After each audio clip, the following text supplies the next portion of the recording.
খলিফাতুল মুসলিমিন আমিরুল মুমিনিন খোবাইব কেমন করে যখন মারতে না পারলো তখন তারা সিদ্ধান্ত নিল যে খোবাইবকে শুলে চড়ানো হবে। খোবাইব রাদিয়াল্লাহু তাআলা আনহুকে তারা নিয়ে একটা মাঠে চলে গেলেন।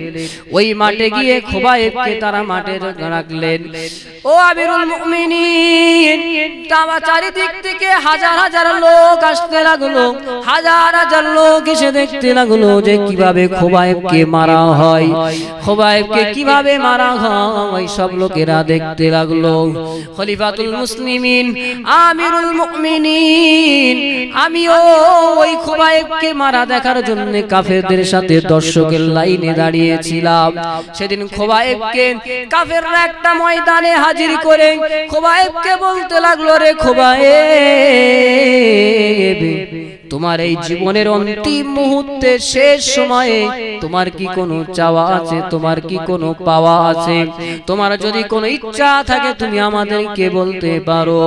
তখন এমন করে বললেন খোবাইব রাদিয়াল্লাহু তাআলা আনহু, তখন বলতে লাগলেন, কাফেরের দলেরা, বেঈমানের দলেরা, হ্যাঁ আমার একটাই জীবনের শেষ সময় আমার একটা চাওয়া আছে, আমার একটা ইচ্ছা আছে, সেটা হলো তোমরা আমাকে সুযোগ দাও, আমি 2 রাকাত নামাজ আদায় করব।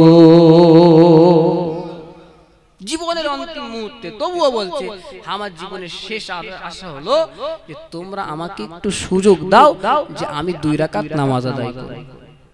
খলিফাতুল মুসলিমিন আমিরুল মুমিনিন কাফেরের দলেরা, বেঈমানের দলেরা খোবাইব রাদিয়াল্লাহু তাআলা আনহুকে 2 রাকাত নামাজ পড়ার অনুমতি দিলেন। খোবাইব রাদিয়াল্লাহু তাআলা আনহু তিনি তাড়াতাড়ি করে 2 রাকাত নামাজ আদায় করে নিলেন।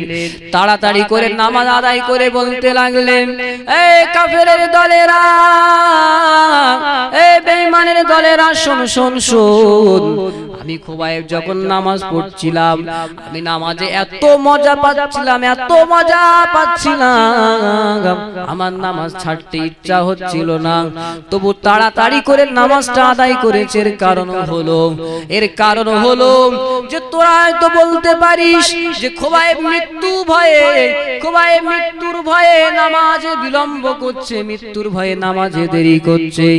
এইটা যদি তোমরা না বলতে তাহলে আমি খোবাইব সিজদা থেকে মাথা তুলতাম না। এমন করে বলার পরে খোবাইব রাদিয়াল্লাহু তাআলা আনহু রাসূলের ইশকে দেওয়ানা ছিলেন, আসমানের দিকে মাথাটা তুলে বলতে লাগলেন, আল্লাহ আমার জীবনের শেষ সময়ে, আমার জীবনের অন্তিম সময়ে সালামটুকু আপনার হাবিবের কাছে পৌঁছে দেন। খোবাইব রাদিয়াল্লাহু তাআলা আনহু এমন বলার পরে কাফেররা চারিদিক থেকে খোবাইবকে তীর মারতে লাগলো। খোবাইবকে বললাম ছুড়ে ছুড়ে মারতে লাগলো। বর্ষার আঘাতে খোবাইবের দেহ ক্ষত বিক্ষত হয়ে যায়, খোবাইব ক্ষত বিক্ষত হয়ে যায়। খোবাইবের সমস্ত শরীরটা রক্তে রক্তাক্ত, খোবাইব রক্তে রক্তাক্ত। এমন এক সময়ে কাফেররা বলতে লাগলেন, রে খোবাইব, যদি তোমার জীবনের বিনিময়ে ওই মুহাম্মাদের জান যদি আমরা নিয়ে নেই, জীবনের বিনিময়ে যদি মুহাম্মাদের হত্যা করা তুমি পছন্দ করো, তুমি কি পছন্দ করো? তোমার জীবনের বিনিময়ে মুহাম্মাদকে হত্যা করাকে তুমি পছন্দ করো? যখন এমন করে বললেন, খোবাইব রাদিয়াল্লাহু তাআলা আনহু বলতে লাগলেন, এই বেঈমানের দলেরা, এই কাফেরের দলেরা, শুনে রাখ, শুনে রাখ, শুনে রাখ, আমার জীবনের বিনিময়ে আমার নবীর জান কেন? আমার জীবনের বিনিময়ে আমার রাসূলকে হত্যা কেন? আমার জীবনের বিনিময়ে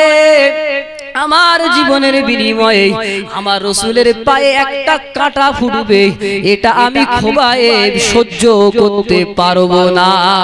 জোরে বলুন, আরো জোরে বলুন সুবহানাল্লাহ।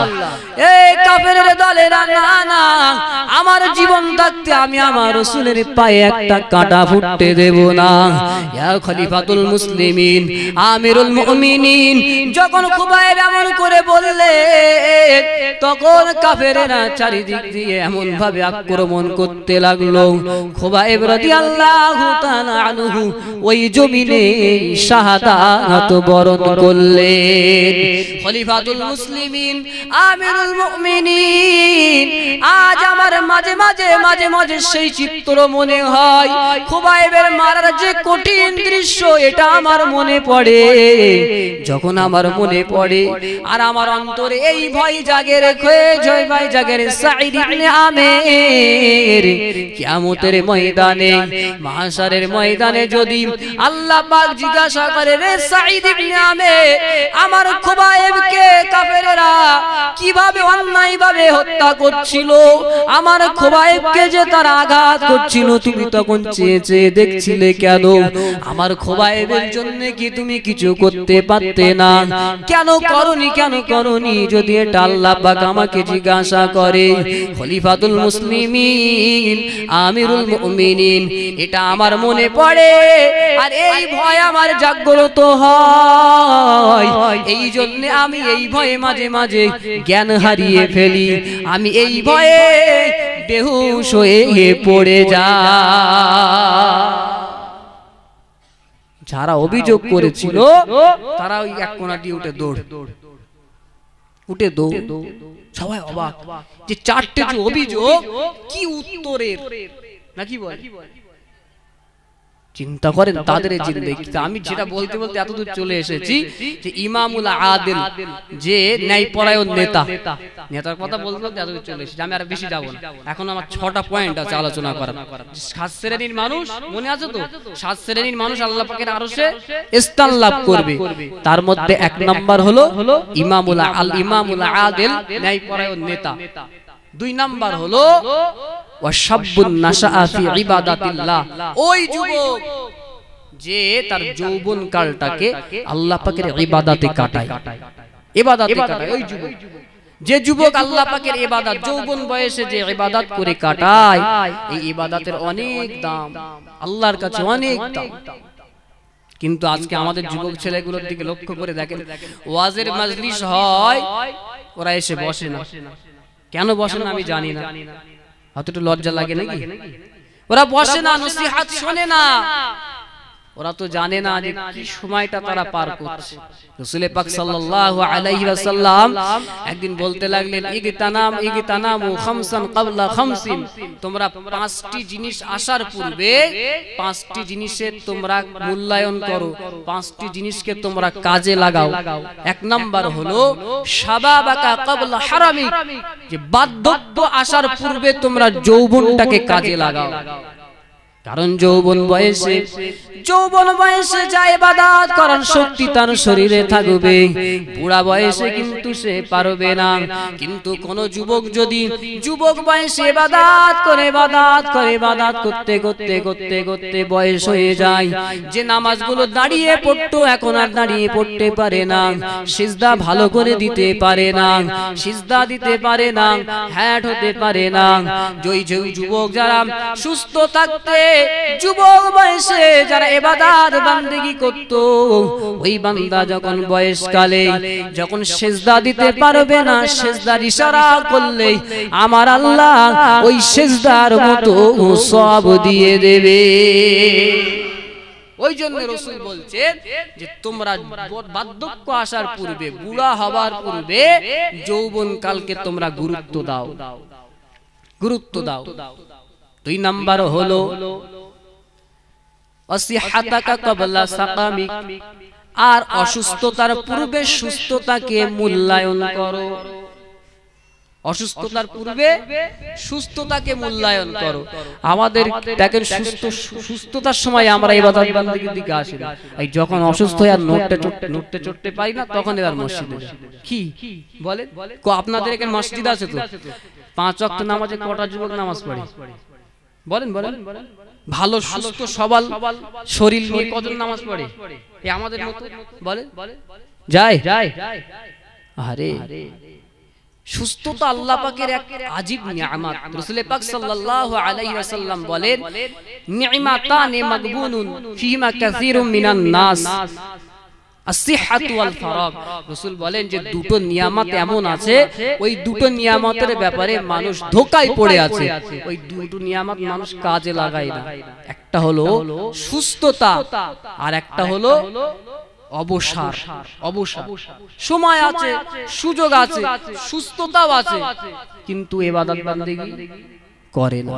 জীবনে এমন সময় আসতে পারে হয়তো আপনার শরীর সুস্থ থাকবে কিন্তু আপনি ব্যস্ত হয়ে পড়বেন, অতটা সুযোগ ইবাদত করার জন্য পাবেন না। হয়তো এমন সময় আছে, সুযোগ আছে, শরীরে সুস্থতা নেই। ওই জন্য রাসূল বলেছেন এই দুটো নিয়ামত মানুষ ঠিকমতো কাজে লাগায় না। সময় আমাদের থেকে চলে যাচ্ছে, সুস্থতা আমাদের থেকে দিন দিন বিদায় নিচ্ছে, তবু আমরা মূল্যায়ন করি না। সময়ের মূল্যায়ন করি বলে, অন্যান্য কাজের ক্ষেত্রে আমরা সময়ের খুব মূল্যায়ন করি, কিন্তু ইবাদত বন্দেগী করার ক্ষেত্রে আজ না কাল করব, আজ না কাল থেকে নামাজ পড়ব, শুক্রবার থেকে ভালো হয়ে যাব, সামনে রোজা থেকে ভালো হয়ে যাব। আচ্ছা বলেন তো, এই শুক্রবার বা আজ না আগামী কাল, এই আগামী কালটা তো নাও আসতে পারে জীবনে। ইমাম গাজ্জালী রাহমাতুল্লাহ আলাইহি তিনি সুন্দর একটা উদাহরণ দিয়েছেন। তিনি একটা গল্প বলছেন। গল্পটা হলো যে একজন বাদশা সে এক ব্যক্তিকে ডাকলেন, ডেকে বলতে লাগলেন, একটা ঝুড়ি দিলেন মাথায় দিয়ে বলতে লাগলেন, যাও আমার বাগানে যাও, গিয়ে সুন্দর সুন্দর ফল পেড়ে আনো, কিন্তু শর্ত হলো যে তুমি যেখান দিয়ে একবার চলে যাবে পুনরায় সেখানে ফিরে আসতে পারবে না, সেখান থেকে আর পিছন থেকে আর ফল ছিটতে পারবে না। ইমাম গাজ্জালী রাহমাতুল্লাহ আলাইহি তিনি বলতে লাগলেন, ওই বান্দাটা মাথায় ঝুড়ি নিয়ে, ফলের ঝুড়ি নিয়ে বাগানে প্রবেশ করে দেখতে পেলেন সুন্দর সুন্দর ফল, কত সুন্দর সুন্দর ফল, কিন্তু ওই বান্দাটা পাড়ার ইচ্ছা করে আবার বলতে লাগলেন, না না সামনের দিকে যাই, হয়তো ওখানে গেলে আরো ভালো ফল পাবো। ওই বান্দাটা বাগানের আর এক অংশে গেলেন, গিয়ে দেখলেন সেখানেও সুন্দর সুন্দর ফল। ওই বান্দা আবার পাড়ার ইচ্ছা করলেন, আবার হাত গুটিয়ে নিলেন, না না সামনের দিকে যাই, ওখানে গেলে হয়তো ভালো ফল পাবো। এমন করে যেতে যেতে সামনের দিকে যাই, ফল না নিয়ে সামনে আগাতে থাকে।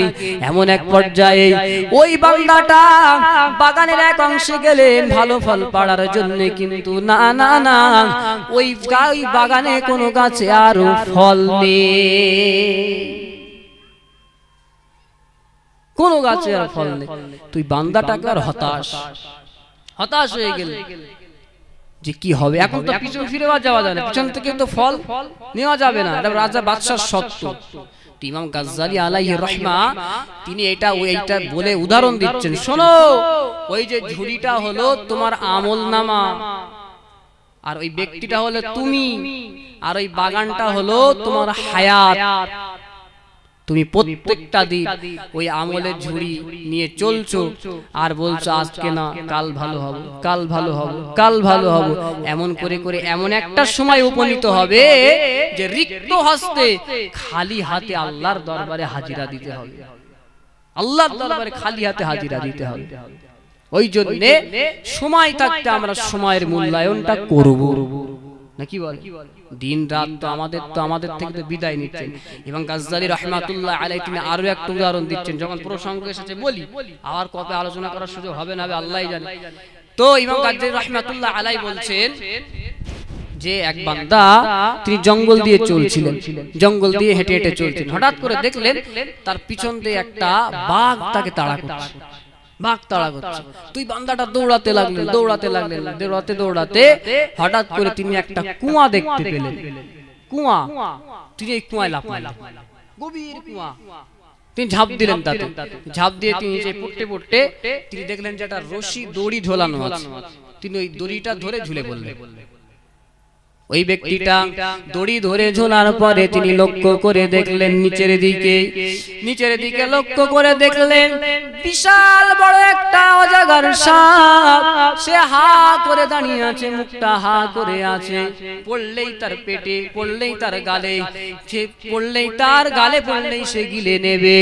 ওই বান্দাটা উপরের দিকে চেয়ে দেখে যে বাঘ বসে আছে, নিচেই বড় সাপ, উপরে যে বাঘ বসে আছে। হঠাৎ করে তিনি পেরেশান হয়ে গেলেন, চিন্তিত হয়ে গেলেন।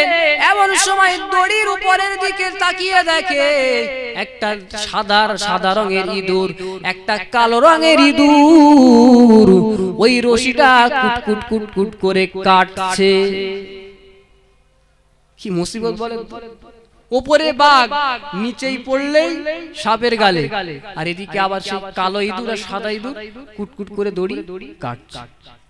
কিন্তু ওই বান্দাটা এমন চিন্তার মধ্যে, এমন পেরেশানির মাঝে, ওই বান্দাটা তার ডান দিকে তাকিয়ে দেখে একটা মৌচাক, একটা মধুর চাক, একটা মৌচাক, তাতে মধু টস টস করছে। ওই বান্দাটা বাঘের কথা ভুলে গেল, নিচেই সাপের কথা ভুলে গেল, উপরে যে সাদা কালো ইঁদুর দড়ি কাটছে, রশি কাটছে, কথাও ভুলে গেল। ও ডান দিকে ফিরে মধু খেতে লাগলো, মধু পান করতে লাগলো, সব ভুলে গেছে, মধু পান করতে লাগলো। কি অবস্থা বলেন! ইমাম গাজ্জালি আলাইহি রাহমা তিনি এটা বলছেন, শোনো, এই যে বাঘ তোমাকে তাড়া করছে, বাঘটা হলো তোমার মৃত্যু। সে প্রতিনিয়ত তোমাকে তাড়া করেই যাচ্ছে। আর ওই যে কুয়ায় যে রশি ধরে ঝুলে আছো, ওটা তোমার হায়াত, যেটার উপরে ভর করে তুমি আছো। আর নিচে যে সাপ গালহা করে আছে, ওটা হলো কবর, যে তোমার জন্য অপেক্ষা করছে। আর ওই যে সাদা ইঁদুর আর কালো ইঁদুর, সাদা ইঁদুরটা হলো দিন, কালো ইঁদুরটা হলো রাত, যে তোমার দিন রাত এমন ভাবে ফুরিয়েই যাচ্ছে। কিন্তু এত বিপদের মাঝেও তুমি দুনিয়া নামক মৌচাক থেকে তুমি মধু পান করেই যাচ্ছ, আল্লাহকে ভুলে, কবর ভুলে, তুমি তোমার মৃত্যুর কথা ভুলে দুনিয়া নামক মৌচাক থেকে মধু পান করেই যাচ্ছ। চিন্তা করে, দিন রাত কি আমাদের জন্য অপেক্ষা করছে? আরে প্রবাদ আছে না, যে নদীর স্রোত আর ঘড়ির কাঁটা কারোর জন্য অপেক্ষা করে না, জীবনে করবে না। এই জলপ্রবাহে যখন স্রোত বেরিয়ে যায়, ওই জলপ্রবাহে যেমন দুবার ডুব দেওয়া কারোর জন্য সম্ভব নয়, তদ্রূপ ভাবে যে সময়টা আমাদের থেকে চলে যাচ্ছে, ওটা আমরা আর ফিরে পাবো না, আমাদের ফিরে আনা সম্ভব নয়, ফিরে পাওয়া সম্ভব নয়।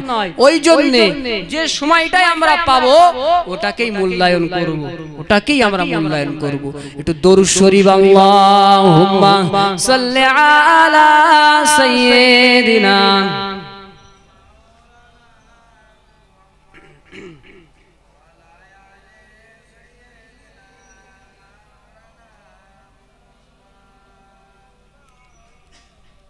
फलक पर चांद जैसा है, नबी का नाम ऐसा है, दिलों से गम मिटाता है, नबी का नाम ऐसा है। फलक पर चांद जैसा है, नबी का नाम ऐसा है, दिलों से गम मिटाता है, मुहम्मद नाम ऐसा है। ए दिल जब गम का मारा हो, मुहम्मद याद आते हैं, ए दिल जब गम का मारा हो, मुहम्मद याद आते हैं, जुदा जब कोई प्यारा हो, मुहम्मद याद आते हैं, जुदा जब कोई प्यारा हो, मुहम्मद याद आते हैं फलक पर चांद जैसा है नबी का नाम ऐसा है कि उनकी याद की शबनम है मरहम मेरे जख्मों का कि उनकी याद की शबनम है मरहम मेरे जख्मों का और उनकी नाम की बरकत है दिल तस्कीन पाता है और उनकी नाम की बरकत है दिल तस्कीन पाता है फलक पर चांद जैसा है नबी का नाम ऐसा है दिलों से गम मिटाता है मुहम्मद नाम ऐसा है अल्लाहुम्मा सल्ली अला सय्यिदिना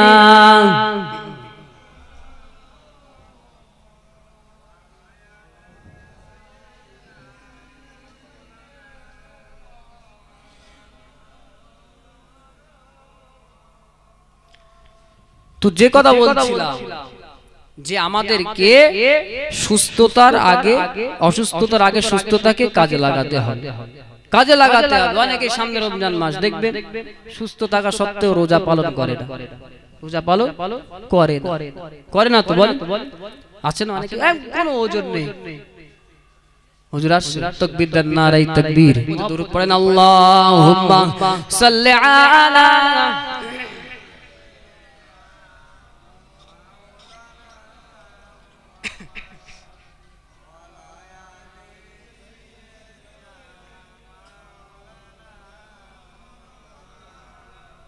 তোমাকে ডাকি যদি একবার আল্লাহ আমাকে ডাকো তুমি বারবার তোমাকে ডাকি যদি একবার আল্লাহ আমাকে ডাকো তুমি বারবার যদি পথ ভুলে যাই আমাকে দিও ঠাই যদি পথ ভুলে যাই আমাকে দিও ঠাই দিও দিশা এইটুকু আবদার আল্লাহ আমাকে কাছে টানো বারবার তোমাকে ডাকি যদি একবার আল্লাহ আমাকে কাছে টানো বারবার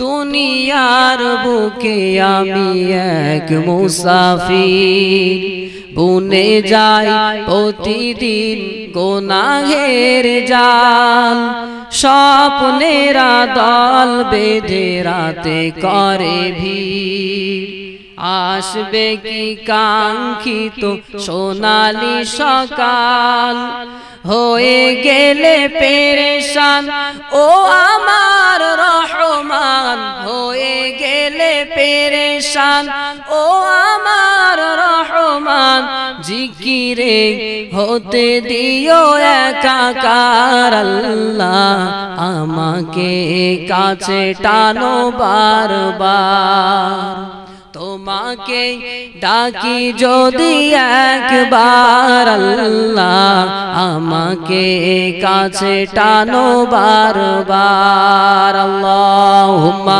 সাল্লি আলা সাইয়্যিদিনা